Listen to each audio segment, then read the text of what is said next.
அனைவருக்கும் தமிழ் வணக்கம். நான் உங்கள் ராஜ்மோகன். லாஸ் ஏஞ்சல்ஸ் ஃபயர் என்பது ஒரு பெரிய ஸ்கேம்.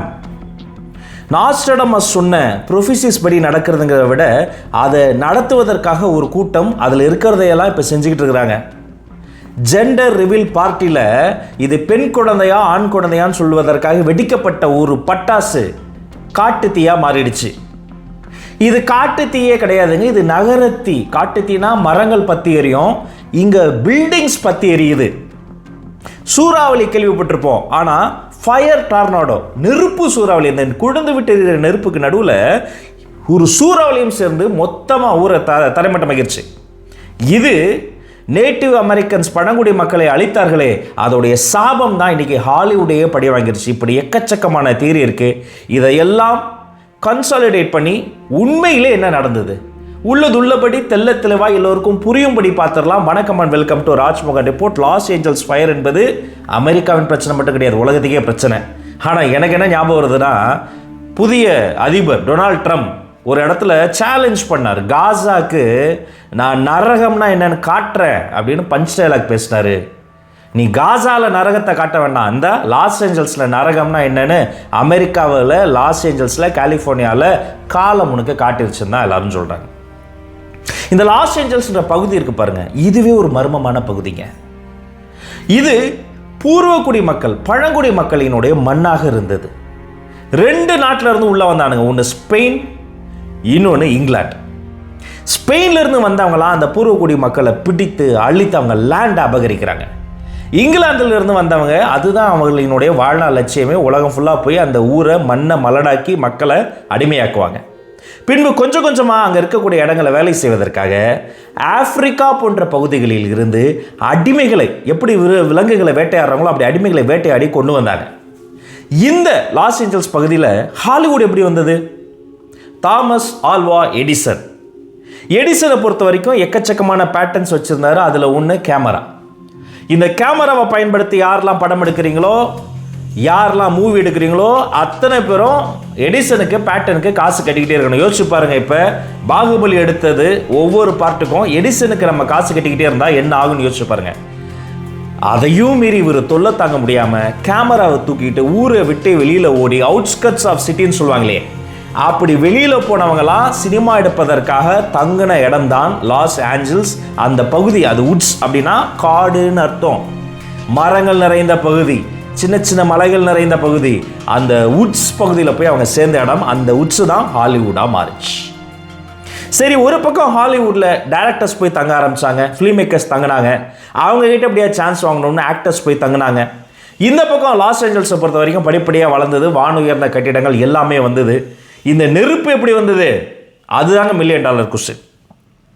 இந்த நெருப்பு வந்த பிறகு அங்கே இருக்கக்கூடிய 100 கிலோமீட்டர் பரப்பளவு, கிட்டத்தட்ட அவங்க ஸ்கொயர் மைல்ஸ்லாம் சொல்கிறாங்க, சற்றொப்ப நம்ம அண்டர்ஸ்டாண்டிங் சொல்கிறேன், 100 கிலோமீட்டர் லேண்ட் எரிஞ்சு போச்சு.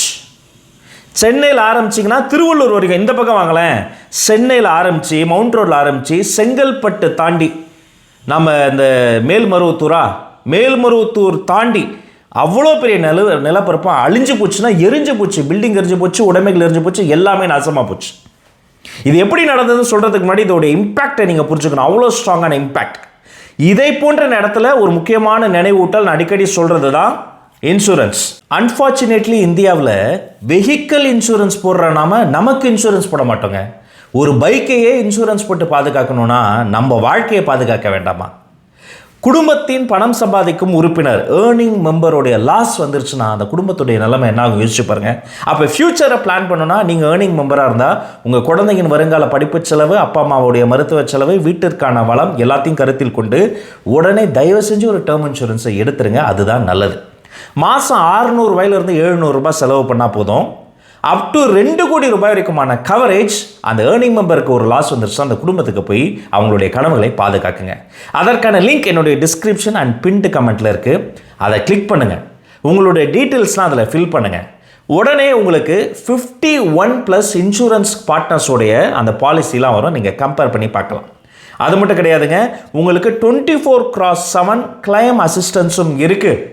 உங்களுக்காகவே ஒரு டெடிகேட்டடான ஒரு ரிலேஷன்ஷிப் மேனேஜரையும் தருவாங்க. நம்ம மூலமாக நீங்கள் அந்த பாலிசி எடுக்கும் பொழுது அப் டு 10% டிஸ்கவுண்ட்டும் உங்களுக்காக காத்திருக்கு. ஸோ உங்கள் வாழ்க்கைக்கு பிறகும் குடும்பத்தை பாதுகாக்க டேர்ம் இன்சூரன்ஸ் எடுங்க. சரி, நமக்கே ஒரு இல்னஸ் வந்துட்டால் என்ன பண்ணுறது? மருத்துவ செலவுலாம் இந்த காலத்தில் கட்டுப்படி ஆகலைங்க. 3-4 கோடி மக்கள் மருத்துவ செலவு பண்ண முடியாத பாவர்ட்டியில் கஷ்டப்படுறாங்க. பெரிய ஹாஸ்பிட்டலில் பெரிய இல்னஸ் வந்துருச்சுன்னா படுத்துட்டோம்னா பெரும் செலவு வரும். அப்போ உயிரை பாதுகாக்க டேர்ம் இன்சூரன்ஸ் இருக்கிற மாதிரி மருத்துவ செலவுக்காக ஒரு ஹெல்த் இன்சூரன்ஸும் நம்ம எடுக்கலாம். ஹெல்த் இன்சூரன்ஸை பொறுத்த வரைக்கும் மாதம் 300 400 நீங்கள் ஸ்பெண்ட் பண்ணால் போதும். அப் டு 1 கோடி ரூபாய் வரைக்குமான மருத்துவ செலவை அவங்களே பார்த்துக்குவாங்க. உங்களுக்கு 30 மினிட் கஸ்டமர் சப்போர்ட் சர்வீஸும் இருக்கு. டெடிகேட்டட் ரிலேஷன்ஷிப் மேனேஜரும் தராங்க. அதற்கான லிங்க் டிஸ்கிரிப்ஷன்ல இருக்கு. நீங்க கிளிக் பண்ணி 51+ இன்சூரன்ஸோட பாலிசிஸை நீங்க கம்பேர் பண்ணி பார்க்கலாம். அது மட்டும் கிடையாது, உங்களுக்காகவே அப் டு 25% டிஸ்கவுண்ட்டும் காத்திருக்குங்க. ஸோ மறக்காம ஹெல்த் இன்சூரன்ஸ், டேர்ம் இன்சூரன்ஸ் ரெண்டையுமே எடுத்துருங்க. இப்போ வாங்க நம்ம தலைப்பு இன்னும் டீப் டைவ் பண்ணலாம். முதல் விஷயம், சதி கோட்பாடுகள். இது திட்டமிட்ட சதின்னு நாஸ்ட்ராடமஸ் ப்ரொஃபீஸில் இருக்கு. அப்புறம் இன்னொருத்தர் கண்ணு தெரியாத சாமியார் எழுதி வச்சிருக்கிறாங்க. ரெட்டை கோபுர தாக்குதல்ல இருந்து லாஸ் ஏஞ்சல்ஸ் ஃபயர்ஸ் வரைக்கும் இதை சொல்லுவாங்க. ஒரு காலகட்டம் வரைக்கும் சொன்னதெல்லாம் நடந்ததுப்பா அப்படின்னு பரப்புனாங்க. ஆனால் இப்போ லேட்டஸ்ட் என்ன தெரியுமா? சொன்னதெல்லாம் ஒரு டீம் ரகசியமாக செஞ்சுக்கிட்டு இருக்கு என்ற ஒரு சதி கோட்பாடு பரப்பப்பட்டது. லாஸ் ஏஞ்சல்ஸ் காவல்துறையை பொறுத்த வரைக்கும் முதல் விஷயம் இதை எக்ஸ்டிங்விஷ் பண்ணணும், இந்த ஃபயரை கட்டுப்படுத்தணும் என்று ஃபயர் டிபார்ட்மெண்ட்டோடு சேர்ந்து அங்கே இருக்க கவர்னர் டீம்ஸ், அங்கே இருக்க கவுண்டியோடு சேர்ந்து போராடிக்கிட்டு இருக்கிறாங்க. ஏன் அணைக்க முடியலன்னா அங்கே இருக்கக்கூடிய காற்றின் வேகம். ஸோ சதி கோட்பாடுகளை தள்ளி வச்சுட்டு அவங்க இதை எப்படியாவது அழிக்கணுங்கிறதுக்காக கையில் எடுத்த மெத்தட் தான் பிங்க் பவுடர் எக்ஸ்டிங்விஷர். அதாவது ஒரு கெமிக்கல் பவுடரை வானூர்த்தியில் எடுத்து அந்த நெருப்பு எரியுது பாருங்க, அது நெக்ஸ்ட் எங்கே பரவ போகுதோ அங்கே போய் டொப்புன்னு அந்த மொத்த பவுடரை கொட்டுறது. கொட்டினோன்னா அந்த ஃபயர் எக்ஸ்டிங்விஷ் ஆகிடும், அதாவது அணைஞ்சிரும். இது வரைக்கும் அணைஞ்சது, இந்த இடத்துல அணையலை. பிங்க் பவுடர் என்று வர்ணிக்கப்படுகிற ஒரு பவுடருங்க. அதை கண்டுபிடித்தது விஞ்ஞானிகள். பல முறை ஃபயர் ஆக்சிடென்ட்ல இந்த பிங்க் பவுடரை போட்டு எக்ஸ்டிங்விஷ் பண்ணியிருக்காங்க, நெருப்பு அணைஞ்சது. ஆனால் அந்த பிங்க் பவுடருக்கு எதிராகவும் கோர்ட்டில் கேஸ் போட்டாங்க. இங்கெல்லாம் பிங்க் பவுடர் போட்டிங்களோ அங்கெல்லாம் ஒரு புல் பூண்டு கூட முளைக்காது, மரஞ்செடி கொடியெல்லாம் அழிஞ்சு போச்சு, மண்ணில் அவ்வளோ கடுமையான கெமிக்கல் கூட்டிட்டீங்க, தப்புன்னு கேஸ் போட்டாங்க. ஆனால் இந்த விஷயத்தில் வேறு வழியே இல்லை. யோசிச்சு பாருங்கள், அத்தனை ஸ்கொயர் கிலோமீட்டர் மைல்ஸ் அழிஞ்சு போச்சுன்னா வேறு வழி இல்லைன்னு பிங்க் பவுடர் எடுத்துகிட்டு போய் கொட்ட ஆரம்பிச்சிட்டாங்க. சில நாட்களுக்கு மொத்த லாஸ் ஏஞ்சல்ஸ் மண்ணே பிங்க் நிறமாக மாறிடும். ஆனால் முன்பு இருந்த அளவிற்கு கெமிக்கல் கடுமையாக இல்லைன்னு சொல்லி சமாளிக்கிறாங்க. சரி, சதி கோட்பாடை ஒதுக்கிட்டாங்க, எக்ஸ்டிங்விஷர் வேலையை பண்ணிக்கிட்டு இருக்கிறாங்க.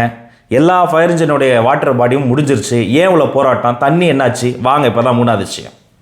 இந்த லாஸ் ஏஞ்சல்ஸ் பகுதியில் வளர்ச்சின்ற பேரில் புதிய புதிய பில்டிங்ஸ் கட்டுவதற்காக ஒரு ஏரியை, ஒரு நீர்நிலையை, ஒரு வாட்டர் பாடியை காலி பண்ணியிருக்காங்க.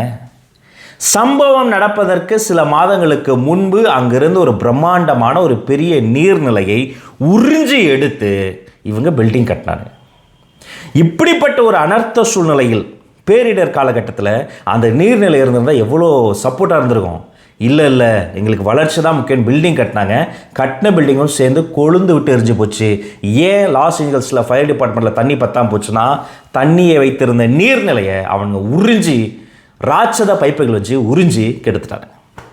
இப்போ அடுத்த விஷயம் வாங்க, ஜெண்டர் பார்ட்டி. இப்போ நம்ம ஊரில் குழந்தை பிறந்தவொடனே தொட்டியில் போடுற ஃபங்க்ஷன், காது குத்துற ஃபங்க்ஷன் நிறைய வைப்பாங்க.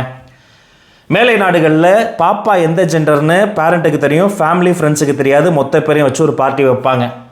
இங்கே கூட நம்ம யூடியூபர் இர்ஃபான் அந்த ஜெண்டர் ரிவீல் பண்ணி பெரிய சர்ச்சையாச்சு, பெரிய ப்ராப்ளம் ஆச்சு. அப்போ அந்த ஜெண்டர் ரிவீல் பார்ட்டிக்கு என்ன பண்ணுவாங்களாம், பெண் குழந்தைன்னு கெஸ் பண்ணுறவங்களாம் பிங்க் ட்ரெஸ்லையும், ஆண் குழந்தைன்னு கெஸ் பண்ணுறவங்களாம் ப்ளூ ட்ரெஸ்லையும் வருவாங்களாம். அந்த பாம் ஒன்று வெடித்தோம்னா புகையும் நெருப்புமாக வரக்கூடிய அந்த பாம்பில் இருந்து ப்ளூ கலர் இருந்துச்சுன்னா ஆண் குழந்தை, பிங்க் கலர் இருந்தால் பெண் குழந்தை. அப்படி நடத்தப்பட்ட ஒரு ஜெண்டர் ரிவீல் பார்ட்டியினுடைய ஒரு சரியாக கையாளப்படாத ஒரு பாம்பில் இருந்து இது நெருப்பு பிடிச்சிருக்கும்னு ஒரு கோணம். சம்மந்தப்பட்டவங்கள போலீஸ் விசாரிக்கிறாங்க. இன்னொரு பக்கம் விளையாட்டாக கேம்ப் ஃபயர் பண்ண இடத்துல அது பற்றி இப்போ எரிஞ்சிருக்குன்னு கிட்டத்தட்ட சுமார் 10-12 பேரை ரகசியமாக கைது பண்ணி இவங்க நெருப்பு வச்சாங்களா, கேம்ப் ஃபயர் பண்ணாங்களா, விளையாட்ட ஆரம்பிச்சதா, ஜெண்டர் ரிவீல் பார்ட்டியா, மேட் மேட் டிசாஸ்டரா என்ற ஆங்கிளில் ரகசியமாக சீக்ரெட் ஏஜென்ட்ஸ் கடுமையாக அவங்கள விசாரிச்சுக்கிட்டே இருக்கிறாங்க. இப்போ இது மேன்மேட் ப்ராப்ளமானு இவங்களெல்லாம் பிடிச்சி விசாரிக்கிறாங்களே, ஆக்சுவலி இது மேன்மேட் ப்ராப்ளம் தான். சுற்றுச்சூழல் ஆர்வலர்கள் சொல்கிறது அதுதான், அதுக்கு பேர் எல் நினோ எஃபெக்ட். இதுக்கு முன்னாடி வரலாற்றில் இப்படி பெரிய சூறாவளி வந்தது கிடையாது. வந்தாலும் அது மழையோடு சேர்ந்து வருகிற சூறாவளி, வந்தாலும் அது காற்றோடு சேர்ந்து வருகிற சூறாவளி. ஆனால் இங்கே ஃபயர் டார்னாடோ, நெருப்போடு சேர்ந்த சூறாவளி. இதற்கு காரணம் என்னன்னா கிளைமேட் சேஞ்ச். ஐநா சபை அதை தான் எஸ்டிஜி கோல்ஸ்ன்னு சொல்லுது. 17 கோலை கொடுக்குது. அளவுக்கு அதிகமாக நீங்கள் தொழிற்சாலை நடத்துகிறீங்க, அளவுக்கு அதிகமாக தண்ணீரை உறிஞ்சுறீங்க, க்ரீன் கவர் குறைஞ்சு போச்சு, குளிர்னா கடுமையான குளிர், மழைனா பேய்மழை, வெள்ளம்னா ஆள் இல்லை பில்டிங்கே மூழ்கிற வெள்ளம், இப்போ நெருப்புலையும் ஸ்டார்ட் ஆயிடுச்சு. நெருப்புனா இது காட்டு தீயே கிடையாதுங்க. தயவு செய்து எல்லா யூடியூபில் நிறைய வீடியோவில் நான் பார்க்குறேன், காட்டு தீன்னு சொல்கிறாங்க. காட்டு தீனா காட்டில் வர்றது, இது நாட்டு தீ. காட்டு தீனா காஞ்ச மரம் எரியுது, பச்சை மரம் கொழுந்து விட்டு எரியுது. நெருப்பை பற்றி அந்த வீடியோஸ், அந்த ஃபோட்டோஸ்லாம் பார்க்கும்போது ஒரு காலத்தில் எப்படி இருந்தால் லாஸ் ஏஞ்சல்ஸ், இப்போ எப்படி இருக்க லாஸ் ஏஞ்சல்ஸ்னு கம்பேரிசனை பார்க்கும்போது நெஞ்சமே நமக்கு பதறுது. அப்போ இவ்வளோ பெரிய கொடூர எஃபெக்ட் காரணம் என்னன்னா எல் நினோ எஃபெக்ட். இன்னும் 15 ஆண்டுகளில், மார்க் மை வேர்ட்ஸ், இன்னும் 15 ஆண்டுகளில் இதை போன்ற கோர விபத்துகள் எங்கே வேணால் நடக்கலாம். இந்தியாவில் கூட நடக்கலாம், தமிழ்நாட்டில் கூட நடக்கலாம். அப்போ நம்ம என்ன பண்ணணும்னா, ஜப்பானில் ஒரு விஷயம் பண்ணுறாங்க, சொல்யூஷன்ஸ். ஒவ்வொரு பழமை வாய்ந்த வீட்டுக்கிட்டையும் அந்த பர்டிகுலர் பாயிண்டில் அந்த வீட்டின் மீது நெருப்பு பிடிச்சா தண்ணி அடிப்பதற்காக அங்கேயே ஒரு ஸ்ப்ரேயர் மாதிரி ஒரு வாட்டர் அமைப்பை வச்சுருப்பாங்க. சென்சாரில் நெருப்பு பிடிச்ச உடனே அந்த ஸ்ப்ரேயர் ஆன் ஆகி அந்த மொத்த வீட்டுக்கின் மீது ஒரு சாரல் மழை அப்படியே கொட்டிக்கிட்டே இருக்கும். கண்டினியூஸாக சில மணி நேரங்கள் கொட்டிக்கிட்டே இருக்கும். ஏன்? அந்த பழமை வாய்ந்த வீடு ஒரு நெருப்பு பிடிச்சி அழிஞ்சிடக்கூடாது, அந்த புராதன இடம் ஒரு மேன்மேட் டிசாஸ்டரில் அழிஞ்சிடக்கூடாதுன்னு ஜப்பானில் இதை பண்ணியிருக்கிறாங்க. அப்போ உலகம் முழுக்க நாம் நிலநடுக்கம் ப்ரூஃபாக, இந்த வீடு கம்மி விலையா, இந்த வீடு தண்ணி நிற்காத இடமா, இப்படிலாம் பார்த்து வாங்குகிறோமே.